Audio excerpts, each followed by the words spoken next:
All right, guys, we are back. And today you are listening to another podcast from Behind the Visual with Mark Hansen, a podcast where I interview all those people responsible for creating and putting together all the images and videos you see out in your world every single day. I'm your host, advertising and lifestyle photographer, Mark Hansen. So today my guest is former Playboy stylist, Lane Witz. Lane did everything for Playboy back in the day, from set propping, designing, to styling and clothes, to producing. So she did it all. And she has worked with just about everybody you can think of. Carmen Electra, Sharon Stone, Deta Von Teese, Pamela Anderson, and Nicole Smith. All those women who were on the cover of Playboy. She's done it all. She's shot with Joan Collins. She's worked with Helmut Newton. That's a cool cool story. She tells us she's even worked with Michael Bay and Kevin Smith on some Playboy stuff, as well as a shoot that she did with Karen McDougal, who has a connection, if any of you know, to a certain President Trump, and a shoot they did with her that was out on some islands with some Rasta dudes. Everybody was naked, and well, I'll let her tell you what happened with the Rasta dudes on that one. So check this whole thing out. I know you're going to love this one. Very fascinating stuff. Enjoy.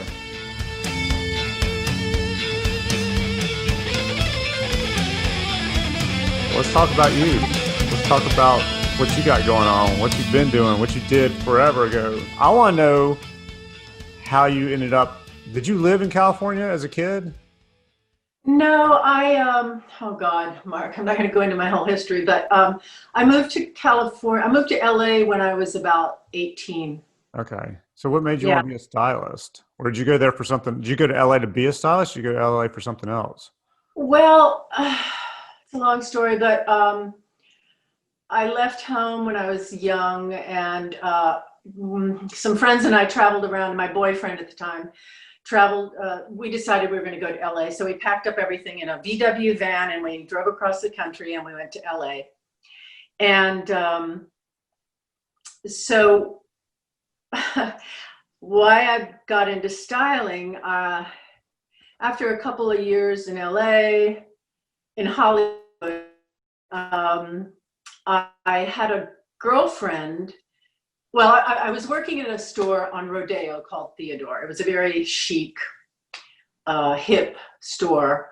And I had a girlfriend named Patty who was styling at the time, and she needed somebody to help assist.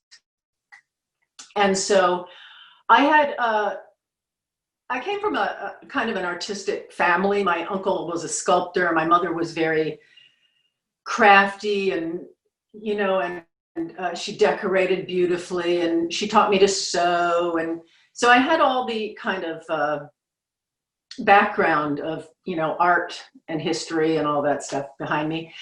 And so when Patty needed somebody, I kind of started to help her a little bit. And it turned out she was working for Playboy and she was styling for them. And it turned out that she kind of fell out of grace with Playboy. So Marilyn Grabowski, who was the editor, West Coast editor, she really took a liking to me. She thought I was good. So she started to use me. And I just, for the next 35 years, wow. Playboy was my biggest client. So, and I worked for them almost every day of the year. It was like nonstop.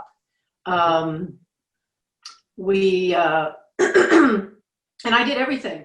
I mean, I started out as a set designer and decorator for them, really. I remember the first job, the first thing I did was they needed somebody to make a headboard.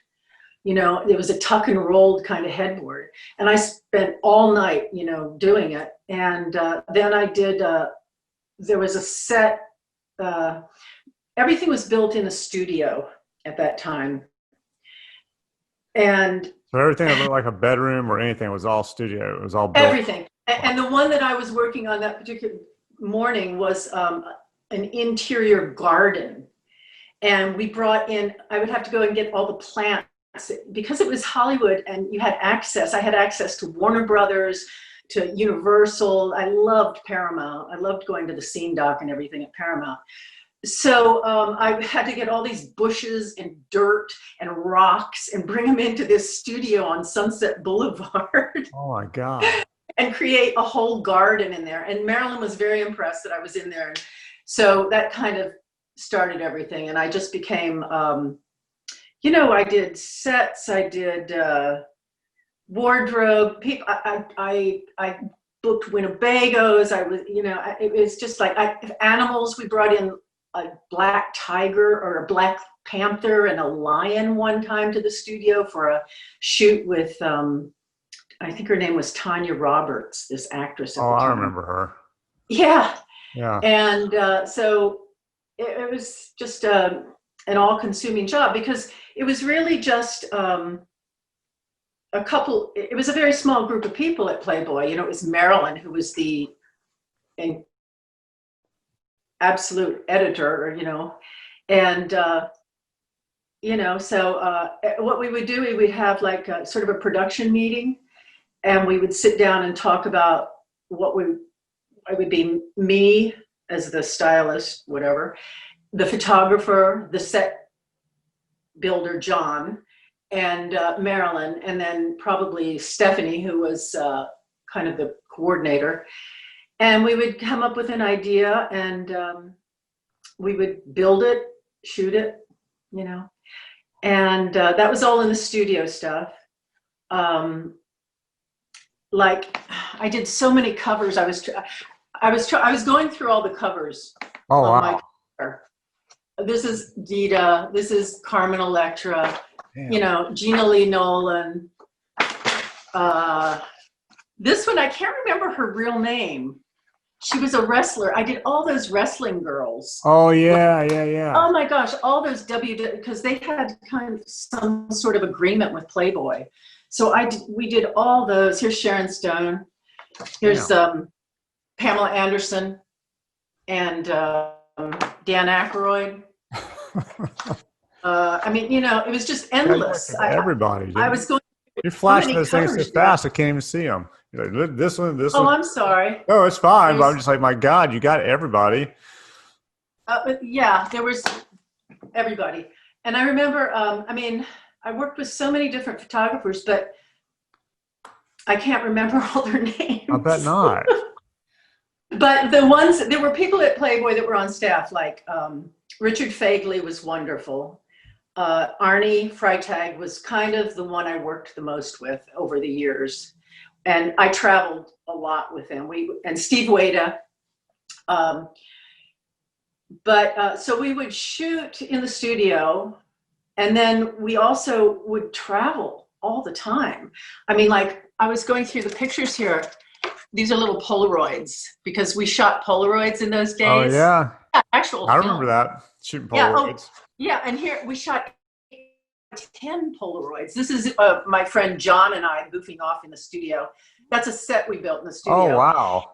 And yeah, and that's an 8x10 Polaroid. And we would shoot these for the centerfolds, you know, by the thousands. And yeah, and then I was going through the Polaroids of all the places we traveled to. Like, this is in Russia. I don't know if you can see that. That's a little Dachau out in Russia. This was in me going to Iceland. We got picked up. We had the, you know, and when we traveled, we got treated like celebrities. This is at the Blue Lagoon in Iceland. Oh, wow. And, you know, and I can't tell you how many beaches I was on. I mean, we would shoot. So we would go away for like a week and shoot, or like the Russia trip or Sweden, we'd do 2 weeks. And I would pack up these huge books of wardrobe. And people always go, oh, Playboy, what did they wear? Right. But if you realize there was so much stuff, because I had to take linens and props and hats and jewelry and clothes. And so there'd be these huge trunks. I got to be an expert at packing and doing carnets for international travel.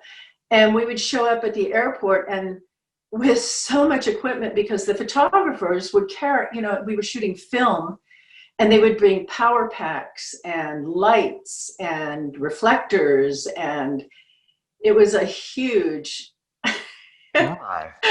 huge undertaking. And so we traveled a lot.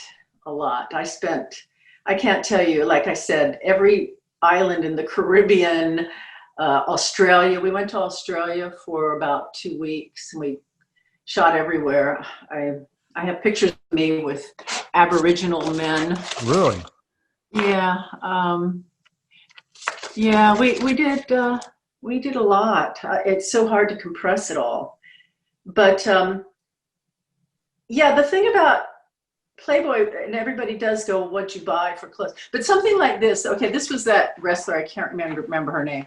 But doing something like that, Oh, yeah. that was costuming, Right.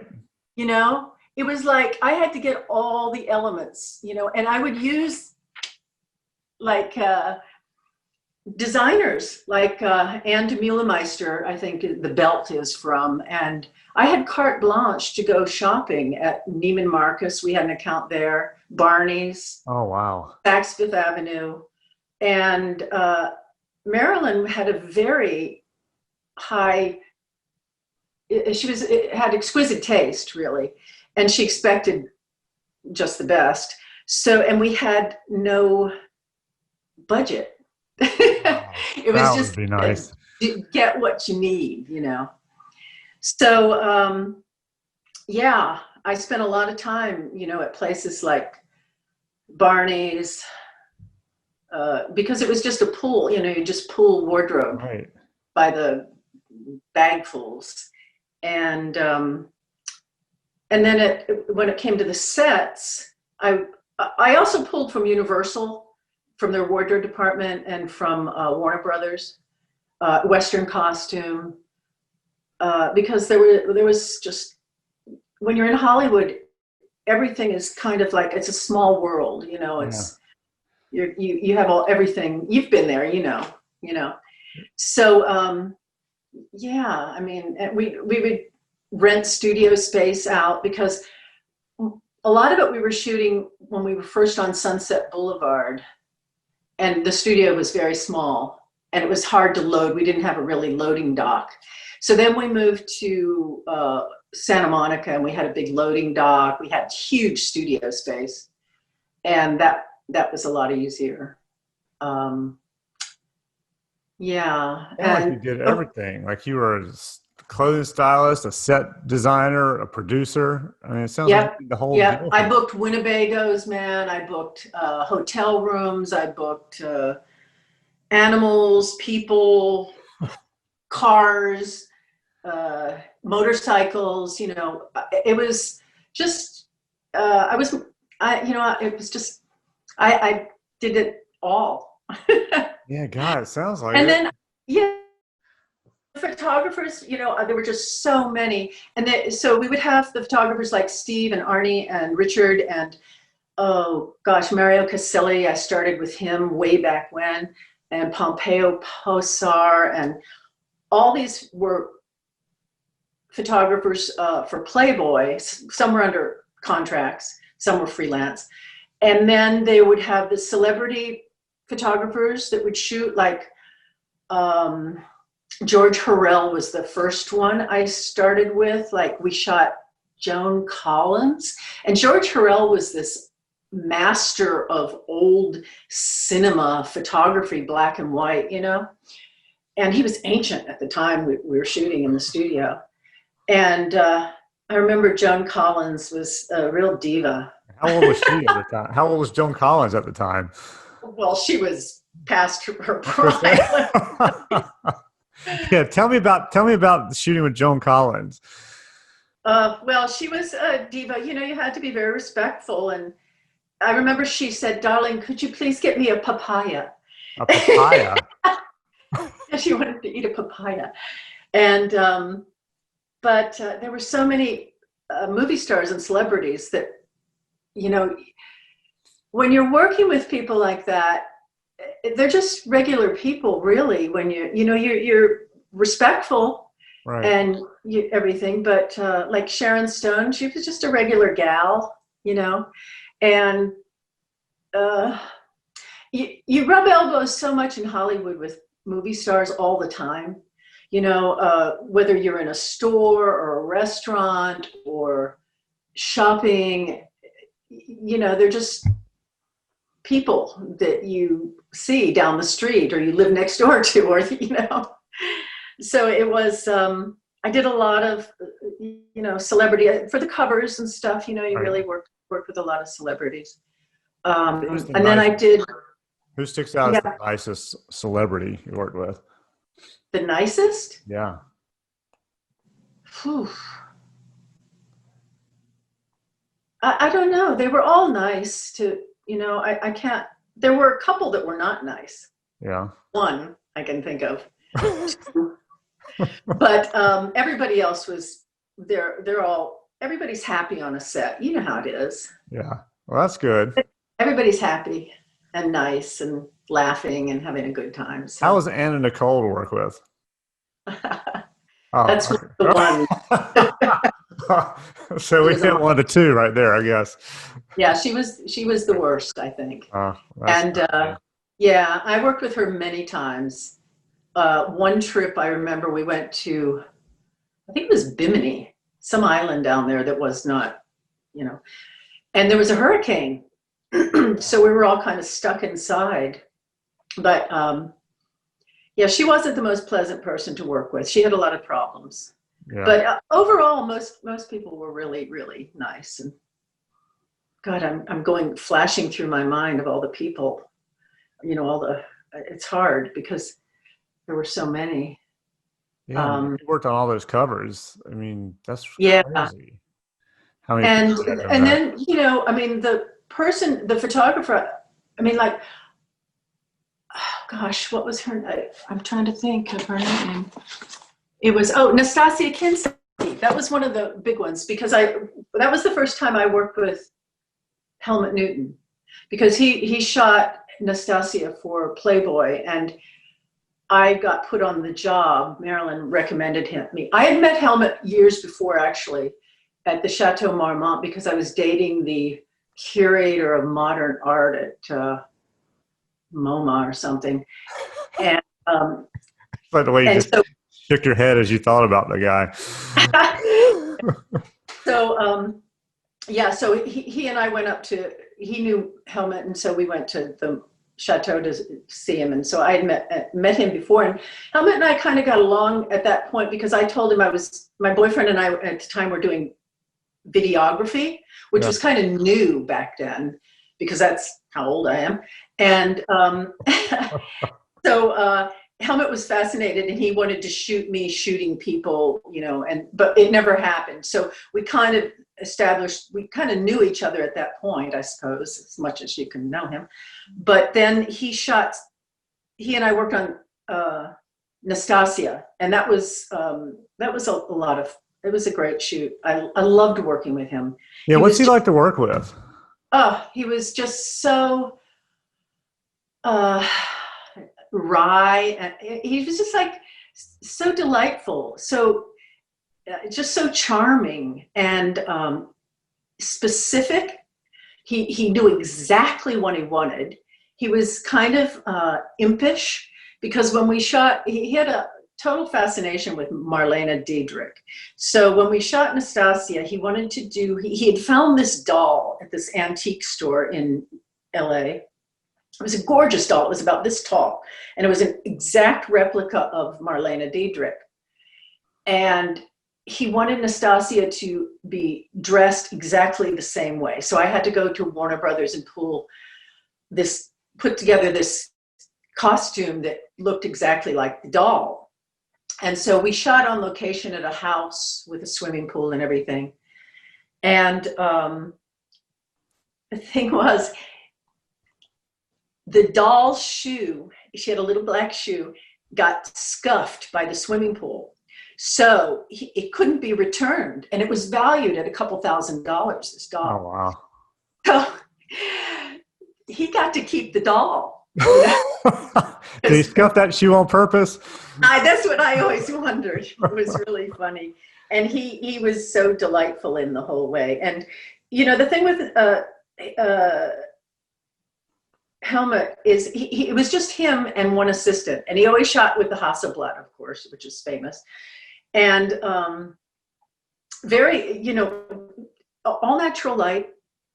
I never saw any kind of really, it was remarkable. Even in the studio, we shot another, God, we did some beautiful black and white pictures too. I met his wife June up there too at the garage. We were shooting a couple of the Playboy models. Helmut had this idea of what he wanted to, they were very ordinary girls. One was a girl with next door at a little house with a picket fence. One was a girl on a motorcycle in a garage, you know. And I never saw a reflector or a light anywhere on his set. Yeah, it was kind of remarkable. And it was just him and his assistant. He was very specific. He always wanted Chanel, had to have Chanel. Did he always shoot on location, or was he shooting? We shot with him. I shot on location except for one time. One time we did we got these big movie backdrops. In fact, I have Polaroids from this. If you want to give me a second, absolutely. I'll write it. Sure. Okay. Yeah. I'll just be a second. No problem. I don't know how well you're going to be able to see these because they're signed. They're Helmut's Polaroids of what we were doing, and he signed them, so I had them framed. Oh, wow. Yeah, but okay, so can you see this with the reflection? Yeah, yep. Okay, see the one on the left? All right, go to your left a little. There you go. All right, yeah. With the airplane in the back? Right. Yeah. Okay, that was me standing in for the light test. Oh, wow. And those are like huge backdrops in a studio. Oh, wow. Yeah. Now this one, he does have the great big movie lights on, but just one or two, you know, because they were like what you call, I think they were called Coda something backdrops. They were these big kind of huge backdrops that were lit from behind. Oh, yeah. I can't remember the name of them. We used to go through backdrops like, yeah, so that was the one time I worked with him in the studio. Okay. Yeah. That's incredible. And, no reflectors, no lights. Damn. No, not on locations. Yeah. But in that studio situation, he wanted a real theatrical look. So I think we had those great big, huge keg light kind of things. Right, yeah. One or two. Damn, that's pretty cool. And yeah. And then, gosh, I'm trying to think of the other photographers. There's so many whose names I can't remember.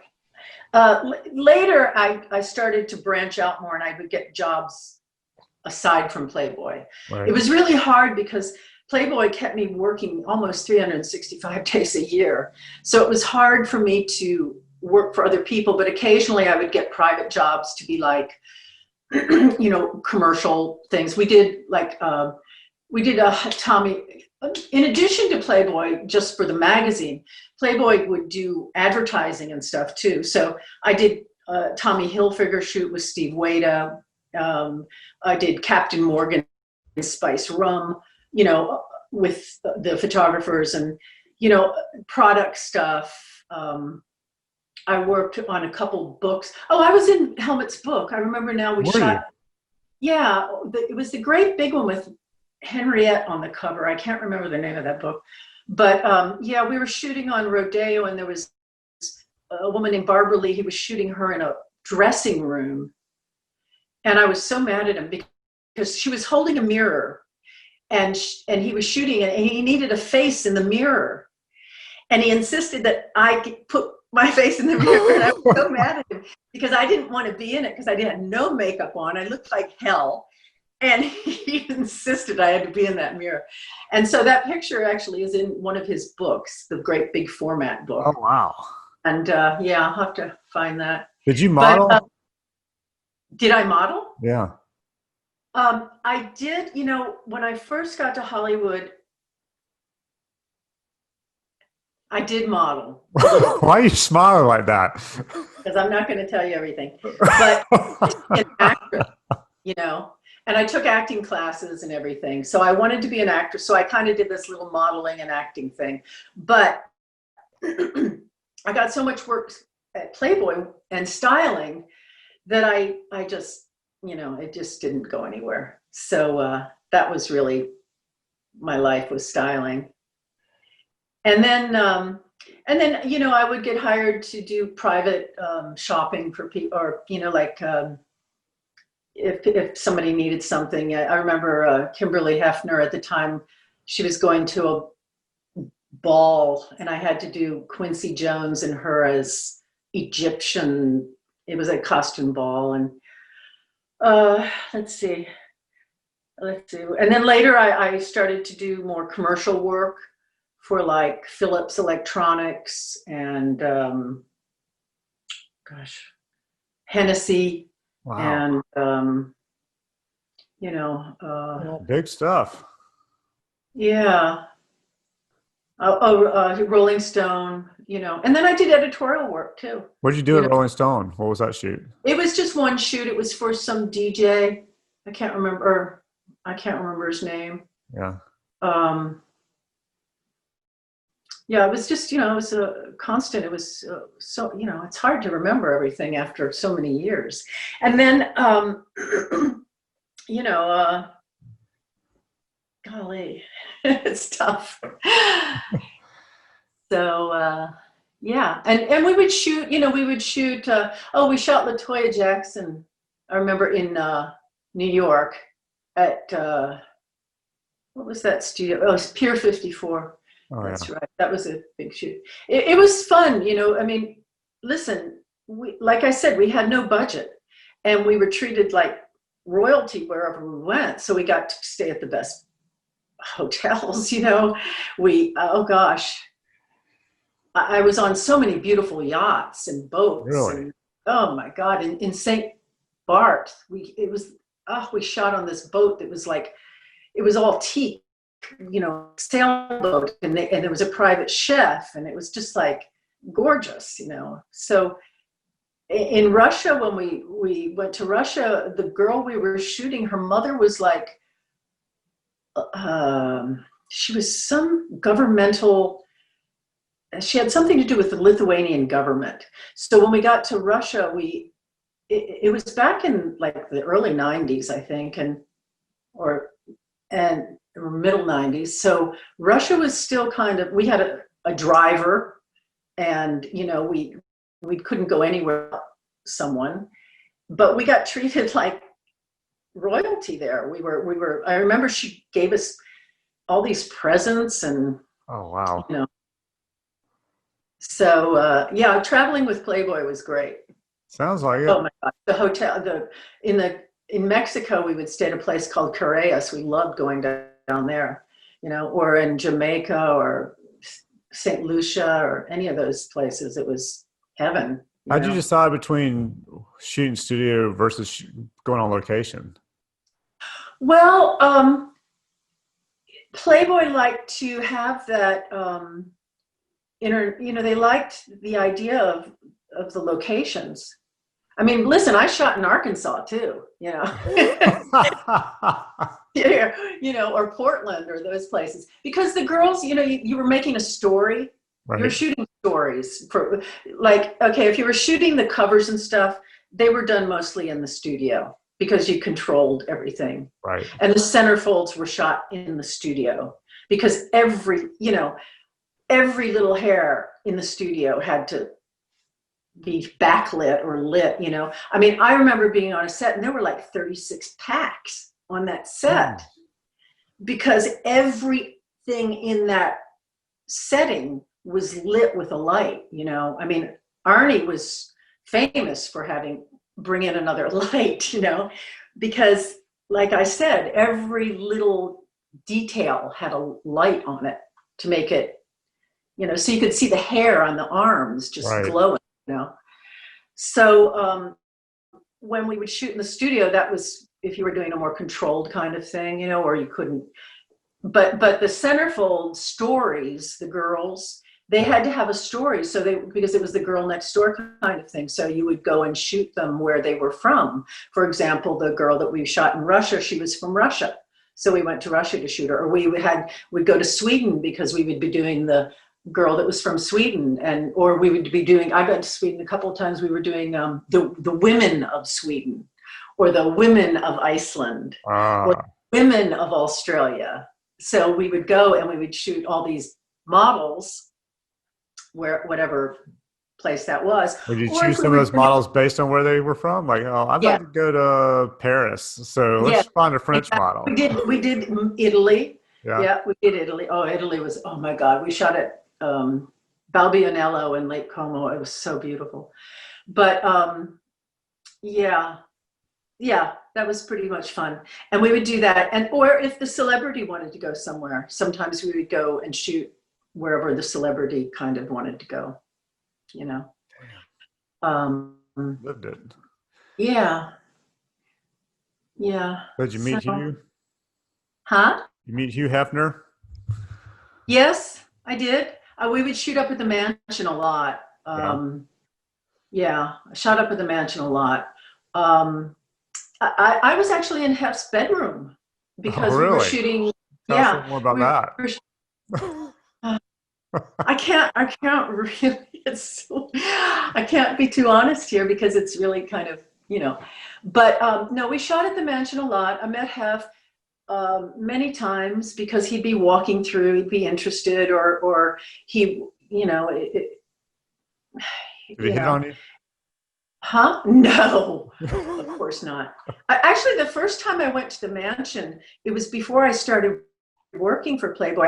I went to the mansion and I worked a party. I was in the coat room.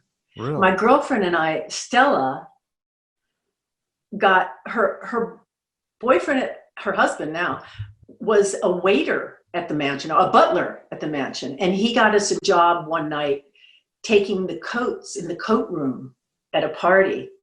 And that was probably the first time I went to the mansion. And then after that, when I started to work, we'd shoot up there. What was your reaction the first time you showed up at the mansion? So for that night for the coat room, were you? It was fun, but you know, the mansion wasn't as big as you think. Oh, really? You know, it was a smaller house than you think. I mean, I've been, you know, I think upstairs there were only like 4 or 5 bedrooms. His bedroom on one end, and then maybe 3 or 4 other bedrooms, and downstairs the great hall. I mean, it was beautiful. The grounds were beautiful, but yeah, I mean. Did you get to go to the parties when you were working there? No, I mean, I went to a couple of the Playmate of the Year parties. They always had those in the afternoon, big tented affairs. I think I might have gone to one party or two, but no, it wasn't something that was like, you know, when you work and do everything like that, you just look at it differently. It's not like I want to go and hang out and have, I don't know. It's just not the same. You know? I can understand that. That makes sense. I don't know what else to say. No, I mean, so tell me what's one of your favorite shoots that you've done, whether it's Playboy or outside of Playboy, or one in Playboy, one outside of Playboy. What's like a shoot that sticks out as like a really fun favorite shoot that you've done? Well, there were some that were fun, but the ones that I'm probably, oh gosh, it's so hard. There's so many of them. Oh my God. They were all fun. I mean, if there's like, there were a couple that were more satisfying creatively for me. Okay. Like I loved working with Helmut, you know, or I would do a cover or something that I felt I really did a good job of styling on, or, you know, but I can't really think of, I mean, we always had fun when we went to the islands or to a beach or Mexico, or, you know, because we traveled together. There were maybe 5 of us, you know, a makeup and hair person, an assistant, the photographer, me, and then occasionally a set person like John. So, oh, and Chuck, oh my God, Chuck. He and I traveled. He was the assistant, but he and I, gosh, we went all over the world together. I owe my sanity to Chuck because he was Chuck Gallion. He was great. So it was like a small group of people over many, many years traveling and being together. And so we always had a good time. We had fun. We had a lot of fun. I think one of the most fun was we went to shoot the Barbie twins in. Oh, I remember them. Oh my God, that was a nightmare. But we had such a good time. We went to the Dominican Republic and we stayed at oh gosh, no, what was the name of that place? Gorgeous place. There was a little town built that Isabel Goldsmith had built. Anyway, but that was a really fun trip. We had fun. I remember we got drunk driving around. We had all these golf carts and we drove at night, because we weren't working at night. And yeah, we always had fun. We always had gorgeous dinners, and then we would have fun at night. Damn. Yeah. So when you go on vacation, if you could go anywhere, since you've been, seems like everywhere, where would you go back to vacation? Just hang out? Oh, I don't know. When I back then, where would I go, or where would I mean, because you've been everywhere. It sounds like. So if you were going like planning a vacation, you could just go anywhere right now that you wanted to. Where would you go back to just to hang out on vacation? Well, I don't know. I mean, I liked Iceland. I'd like to go back to Iceland. It's so hard to say. What I would do in LA is I would go out to the desert. I would go out and stay in Desert Hot Springs or Palm Springs or something. Yeah. But I shot because we would shoot in Palm Springs a lot. Oh gosh, we did that whole thing for Porsche. I forgot about that with Michael Greco. What was we that? Shot out. Huh? What was that? We were shooting the Porsche cars. Michael had he did all the advertising for the catalogs or something for Porsche. Don't ask me. And we had a model. So we shot out there. I'm trying to think. I'm trying to remember. But I love the desert. So for relaxation and for we shot in Hawaii a lot. I love Hawaii. You ever shoot in Greece? No, really. Never got there. And you know what? We never shot in like Asia. Wow. Australia was as far east as we ever got. Okay. Yeah, never got to Asia or Greece or Turkey. I'd like to go to Turkey. Yeah. Yeah. Where would you go? I don't know. We're going to Greece. Well, Are you hoping to go to Greece this coming summer, if they'll let us fly there. And I'm thinking that I'm going to try and normally we go like for a week someplace. So we'll go and spend a week. But since we're going to be already over there, I'm thinking maybe we stay a week and a half, 2 weeks. We do Greece. We take that little Ryanair crap plane over to Italy and then spend some time in Italy. So because when else am I going to be able to get back over there with all my family, both the girls, Tammy and myself, and, get over there. So I'm thinking maybe we go to Greece for a little bit and then we jump over and go to Rome, hit Florence, Venice, maybe Lake Como, something like that. Yeah, that sounds a lot to pack in, though. It's so hard to even imagine that right now with everything locked down. The idea of going somewhere right now is so, wow. But Greece, I would love to go to Greece. Yeah, I've heard really great things. So that's what I was thinking. Maybe you'll have to talk to Daniel, the makeup artist, Daniel, Yeah. Yes, and do you remember? I don't know, maybe you weren't there. Tony Anthony Parmalee. Yes. Yeah, he went to Greece and was telling me it was great. And once you got over there, it's really cheap. But then again, his wife was paying his now wife. He got engaged over there. So he was telling me his she was paying for everything because evidently she's loaded. So he was like, we stayed in all the greatest places. So, okay. Yeah. Oh, it's gorgeous. Yeah, I have a lot of friends that have been over there, and they just love it. They send me pictures all the time, and I'm going, oh my God, that's so beautiful. Yeah, I love the idea of that, and I love that climate. Oh my God, living here, I miss that climate so much, of the Mediterranean, because California, LA, Yeah. you know how that's What so made you great. move here after living in that LA? Well, my mother and father lived here, Okay. and you know, around 2008, everything started to fall Oh, apart in yeah. LA. The recession, Playboy was going through this huge upheaval. It just wasn't the same. And I went through a divorce, and I just was like, I'm done.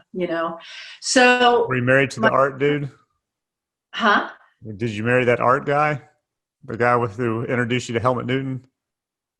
Oh, hell no. Okay. Just checking. Because when you mentioned And him, by you the gave a way, look like, oh, that was a mistake. And I didn't know if he was the guy you married and that's why it was a mistake, or if you found out he was a no, mistake before you married him. no, he was, no. And by the way, Mark, I've been married 3 times. So I had Okay. to think about which one we were talking. Which one it was. No, no, the last one was the one the divorce I'm talking about was he was a hairstylist to the stars kind of guy. Oh, okay. Um, but no, so my father died. My father passed away. My mother was here, and so I moved here. I thought, why not? I'll move to Charlotte. It was a real major adjustment I for was me. I gonna mean, it say, was yeah. huge. Because I didn't think I'd work as a stylist here. I thought, there was no work. I had this whole LA attitude, and I thought there's nothing for me to do there. And then it turned out within a few months, I got an agent. And I remember I worked with you. Remember Yeah. back down Greenville? Yeah, Greenville. Yeah. Huh. Yeah, which And that was when I think we had worked together before at Belk once or twice, I think. once or twice, I think Yeah. it was, yeah. And Greenville was, so I didn't really know you that well. Didn't really know Greenville, when I was like, damn, this woman knows exactly what she's doing. And because you took something that was in and like made it a lot better, even though I know Well, it was a pain in the ass we for had you. a hard time. But here's the thing. I was used to working when I came here. I wasn't used to working like that. I was used to working like, going into a meeting with advertisers and stuff, and sitting down and having everybody talk about what they wanted to do, have storyboards, or have, a collaboration about what you're doing. Yeah. And I was used to having like a Winnebago Yeah. for wardrobe and an Yeah. assistant, and when I came here, it was like, oh no, you have to bring your own steamer Yeah. and your own rack and everything. And I was like, what? So it took me a long time to adjust to what it was, the different way of working here. And I did, I remember I did a shoot here. You weren't the photographer on it, but it was with Cam Newton, Oh, yeah. for Carolina's Health thing. And it was like, I just couldn't jive with the way, there was no communication. I was just kind of like, as a stylist, I was just kind of like not in the loop. They just expected me to somehow, take direction third party. And I wasn't used to working like that. I was used to being, communicated with directly, Right. So it was a whole learning curve for me when I came here. And now, like you and I worked at Belk, and I did, a lot of the Lowe's and, Mhm. all the local kind of work here.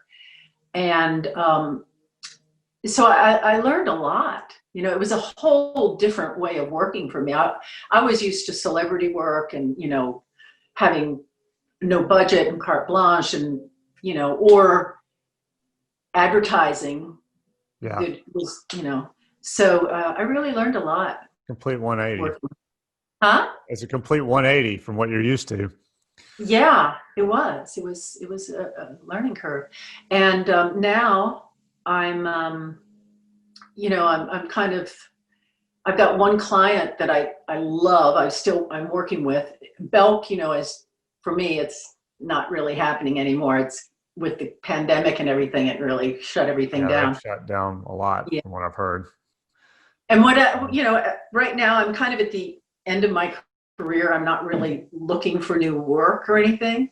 Yeah. So I just am really happy. I love working for my client up in Lexington, and it's not on form. It's not on models. It's lay down and invisible form, Yeah. and I love it. I love it so much. So much fun, That's and they're good. great people. Love them. So yeah. Yeah, well, I'm Um, glad to hear that. I mean, that's very cool that you still, I mean, that it's you're doing something that you love and that you're having fun with it and you're not, suffering through something at this point in your life just to make the money. You're like, God, I got to do it because I need the cash. So I'm just going to suffer through this thing right now. So I think that's a Yeah. good thing. Yeah, I'm lucky that way. I suppose that I have something that I really love and I have the work there. Yeah. Do you ever Yeah. get back out to LA? I haven't been out in LA in years. And now that I have the time, I can't go because of the pandemic. Yeah. I know this. Yeah. I mean, I often thought of moving back there, but the problem is it's just so expensive. And, I hear such horror stories from my friends about Yeah. LA at this point in time that I just don't know that at this point in my life I really want to do that. But yeah, I miss Yeah. it. I miss it horribly because I moved there back so many years ago, and I'm a Hollywood girl. I grew up in Hollywood, the back streets of Hollywood. You know, so it's just a vivid What's your favorite part. memory of growing up there that you will tell me about? Ah, well, I think it's the Santa Ana winds blowing through the canyon and the smell, or driving up on Mulholland. The Santa And Ana winds blowing through the canyon, the smell of the smoke from the trees burning. no, because it wasn't always like that. No, what I remember is the night blooming jasmine or the jacaranda trees in the spring, and or the lights of LA laid out below Yeah. you from, Mulholland. Do you ever go hang out on the strip and go to all those clubs and all that Oh stuff? yeah, yeah. There Oh one you yeah. went to more often than others? Like like that was your place to go to? No, no. I mean, we would go to the Roxy and to the whiskey and that kind of stuff. When You those ever plays. see who'd you see? Did you see ever seen bands there that you just really remember thinking that you saw when they were starting out early at any of those clubs? Uh, oh gosh, I can't really think of any. I mean, I I listen to. There's a great radio station in LA called KCRW, and um, that kind of was like. You would hear there was a lot of LA music, Yeah. like X and John Doe and those groups. And, I wasn't a big groupie, or, I Right. wasn't a follower of music that way, except that I listened to a lot of music. And I mean, gosh, I'm trying to think of all the places, because we would go to the Hollywood Bowl or to the Greek, or the Palladium. Yeah. I can't really think of any. That's all right. I just figured if you were there, maybe you showed up at, I don't know. I don't even know who would have been there, at the time, some band that was just starting out that nobody really heard of, but you just happened to be there one night and they were playing. And you're like, oh hell, I remember now that I don't know who to I say. don't know. Uh, I can't really think of anybody. No, that's all right. No, that's fine. Well, thank you for being. Oh, wait. Yeah. No, you can't go yet. What?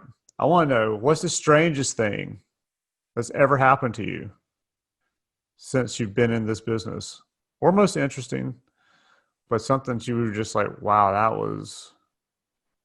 that you can tell me about.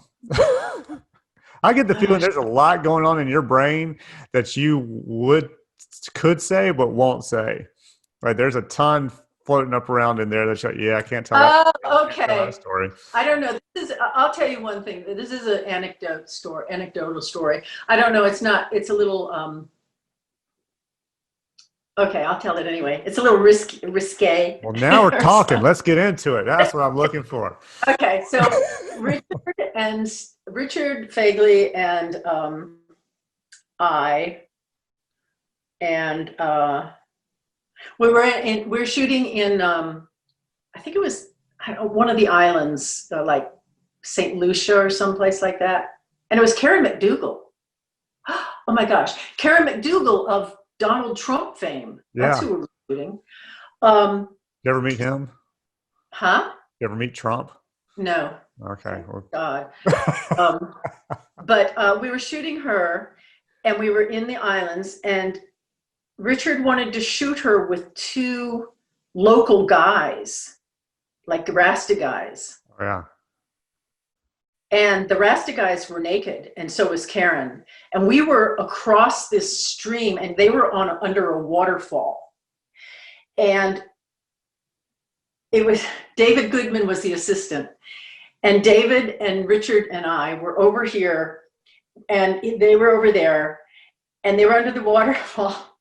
And one of the guys got Got excited.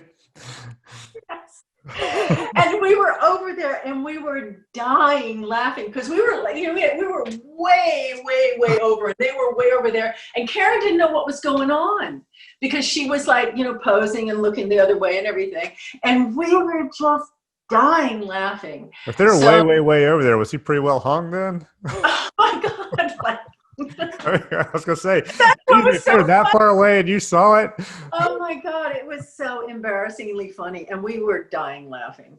So that was my story. That was my story. He didn't start touching it, did he? Oh no. Oh no, you never know. Some guys just don't care. Though, what else? Once we were in. Where else? Oh my gosh, I there's so many of them. I can't tell you. Well, give me another one. I love that one. That was good. I don't know. I mean, there's so many things. God, I just remember. Oh God, trekking through.